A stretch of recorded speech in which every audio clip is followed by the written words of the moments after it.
Hi hello नमस्कार यूट्यूबकर family, स्वागत आहे तुमचं माझ्या मिनी व्लॉगमध्ये। तर आज आहे गुरुवार, तर सर्वांना श्री स्वामी समर्थ। तर सकाळ सकाळी पहिलं सगळी फरशी वगैरे सगळी पुसून घेतली, नंतर आंघोळ केली, मग नंतर उंबऱ्याला हळदीचं लेपन केलं, उंबऱ्याची पूजा वगैरे करून घेतली। तर ही जर गुरुवारची माझी नित्य सेवा असते, गुरुवारचा उपास वगैरे असतो माझा। नंतर हळदीचं लेपन हळदीचं स्वास्तिक काढून घेतलं दरवाजावरही, आणि नंतर मग असं देवघर सगळं आज माझं क्लिनिंग होतं। म्हणजे करतेच मी जर गुरुवारी किंवा सोमवारी ठरलेलंच असतं। रोज कसं देव आपलं धुवून देवांना आंघोळ घालून वगैरे होते, पण घासून पुसून वगैरे मग आठवड्यातून 2दाच होतं। सोमवार आणि गुरुवार हा माझा ठरलेलाच असतो।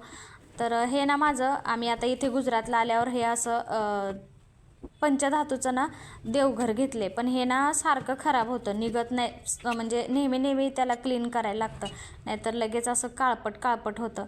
मग नंतर मस्त असं देवांची सगळी मांडणी करून घेतली, देवांना मस्त सगळ्या अष्टगंध वगैरे सगळं वाहून घेतला, पूजा करून घेतली, स्वामींना मस्त हळदीचा असा अभिषेक घालून घेतला।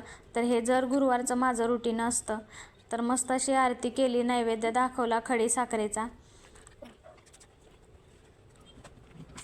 आणि हे जर गुरुवारचं माझं रुटीन असतं। तर हे बघा माझी पूजा पूर्ण झाली। तर कसा वाटला व्हिडिओ नक्की कमेंट करून सांगा आणि चॅनलला सबस्क्राईब करा।